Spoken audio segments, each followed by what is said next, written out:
اور ایک روایت حضرت سلیمان بن سرد رضی اللہ تعالی عنہ سے مروی ہے، کہتے ہیں کنت جالسا مع النبی صلی اللہ علیہ وآلہ وسلم، میں حضور علیہ السلام کی مجلس میں بیٹھا ہوا تھا، دو لوگ تھے، وہ آپس میں الجھ رہے تھے، ان میں سے ایک شخص کا چہرہ غصے سے سرخ ہو گیا، رگیں پھولی ہوئی تھیں اور ایک دوسرے کے لیے سب و شتم کا ماحول پیدا ہو گیا تھا۔ اللہ کے رسول صلی اللہ علیہ وآلہ وسلم نے ارشاد فرمایا، میں ایسا کلمہ جانتا ہوں کہ اگر یہ کلمہ پڑھ لیں تو ان کا یہ غصہ زائل ہو جائے گا، ان کی جو کیفیت ختم ہو جائے گی، اور وہ کیا ہے؟ اعوذ باللہ من الشیطان الرجیم۔ یہ پڑھ لیں تو جو ان کے اندر ہے وہ چلا جائے گا۔ تو لوگوں نے اس شخص کو کہا جس کی رگیں پھولی ہوئی تھی اور غصے سے اس کا چہرہ سرخ ہوا جا رہا تھا کہ تعوذ پڑھو، اعوذ باللہ من الشیطان الرجیم پڑھو۔ اور یہ اللہ تعالیٰ نے قرآن مجید میں ارشاد فرمایا ہے کہ جب غصے سے انسان بے قابو ہو جائے تو اس کو چاہیے کہ وہ اپنے غصے سے باہر نکلنے کے لیے تعوذ پڑھے۔ ایک روایت میں ہے اللہ کے محبوب نے ارشاد فرمایا، تم میں سے اگر کوئی شخص غصے میں آئے تو وہ خاموش ہو جائے، تو خاموشی سے غصے کا لیول نیچے آنا شروع ہو جائے گا۔ اور ایک روایت میں ارشاد فرمایا، جب تم میں سے کوئی شخص غصے میں ہو تو وہ کھڑا ہوا ہو تو وہ بیٹھ جائے، اور اگر اس کا غصہ اس سے زائل ہو گیا تو ٹھیک، ورنہ لیٹ جائے۔ یعنی اگر وہ کھڑا ہو تو بیٹھ جائے، اور اگر بیٹھنے کے باوجود بھی غصہ ختم نہیں ہونے پا رہا تو لیٹ جائے، خاموش ہو جائے، تعوذ پڑھے اور بیٹھ جائے یا پھر لیٹ جائے۔ تو یہ چار صورتیں غصے کو کم کر دیتی ہیں۔ تو غصے کو نافذ کرنے کی بجائے کوشش کرنی چاہیے کہ غصہ جو ہے وہ فروغ ہو جائے، چونکہ غصے میں انسان ایسے امور کر لیتا ہے کہ بعد میں اس کو سخت پچھتاوا ہوتا ہے۔ تو ایک شخص نے حضور سے کہا کہ حضور مجھے کوئی وصیت کیجئے۔ حضور نے اسے ارشاد فرمایا کہ تو غصہ نہ کیا کر۔ اس نے پھر کہا مجھے وصیت کیجئے، تو آقا کریم نے پھر فرمایا غصہ نہ کیجئے۔ اس نے پھر کہا، یہ بات ایک بار نہیں، اس نے کئی بار حضور سے پوچھی۔ وہ کوئی اور وصیت طلب کرنا چاہ رہا تھا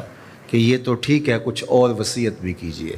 اس سے ایک تو اس شخص کی ذاتی صورتحال ایسی ہوگی، اور دوسری یہ ہے کہ اس نصیحت کی اہمیت کے پیش نظر کہ غصہ جب انسان کو آتا ہے تو وہ مغلوب ہو جاتا ہے اور بہت غلط فیصلے کر بیٹھتا ہے، اس لیے بار بار ایک نصیحت پر تاکید کرنا اور اس کا تکرار کرنا اس امر کی طرف توجہ دلاتا ہے کہ ہمیں معاملات کے اندر بہت معتدل رہنے کی ضرورت ہوتی ہے۔ جو شخص غصے کو نافذ کرنے کی طاقت رکھتا ہے، ایک تو ہوتا ہے کہ بندہ غصے سے خود اپنے آپ کو بے چین کرے گا، لیکن اپنے غصے کو نافذ نہیں کر سکتا، غصہ نکال نہیں سکتا، خود پیچ و تاب کھائے گا۔ لیکن یہ وہ شخص ہے جو غصے کو نافذ کر سکتا تھا، اس کے پاس طاقت تھی، لیکن اس نے اس کے باوجود غصے کو ضبط کیا۔ حضور علیہ السلام نے ارشاد فرمایا، قیامت کے دن اللہ تعالیٰ لوگوں کے سامنے اسے بلائے گا، تو اللہ تعالیٰ اسے اختیار دے گا کہ جنت کی حوروں میں سے جس کے ساتھ تم نکاح کرنا چاہتے ہو، جس کے ساتھ تم رہنا چاہتے ہو، تمہیں اس کا اختیار دیا گیا ہے، اس لیے کہ تم نے اپنے غصے کو ضبط کیا، اس کو نافذ کرنے کی طاقت کے یہ بھی ہوتا ہے کہ کسی کو کسی عمل خیر کی توفیق ہو جاتی ہے تو وہ اس پر اللہ کا شکر کرنے کی بجائے دوسرے لوگوں کو جو فی الحال اس توفیق سے محروم ہیں حقارت کی نظر سے دیکھنا شروع کر دیتا ہے۔ بعض اوقات کسی کو نماز پڑھنے کی توفیق مل گئی تو وہ بے نمازیوں کو حقارت کی نظر سے دیکھنا شروع کر دیتا ہے، تو یہ اس کے عمل کا عجب اس کے عمل کو برباد کر دیتا ہے۔ اگر اللہ نے آپ کو خیر کی توفیق عطا کی تو آپ ان لوگوں کو خیر کی طرف لانے کی کوشش میں لگ جائیں جو خیر کی راہ پہ نہیں ہیں۔ بے نمازیوں کو نماز کا عادی بنانے کے لیے آپ کی جد و جہد شروع ہو جانی چاہیے کہ یہ خیر مجھے نصیب ہوا تو اس کو بھی نصیب ہو جائے، نہ یہ کہ آپ کسی کو حقارت کی نظر سے دیکھیں اور خود پسندی کے مرض میں مبتلا ہو جائیں کہ دیکھو میں نمازی ہوں اور میرے پاس یہ ہے اور فلاں کے پاس یہ نہیں ہے۔ تو اس پر اللہ کا شکر ادا ضرور کیجئے کہ اللہ نے مجھے توفیق عطا کی، لیکن کسی کو حقیر جاننے کی بجائے اس کو خیر کی راہ پہ لانے کی کوشش کریں۔ تو یہ آپ کے صالح اعمال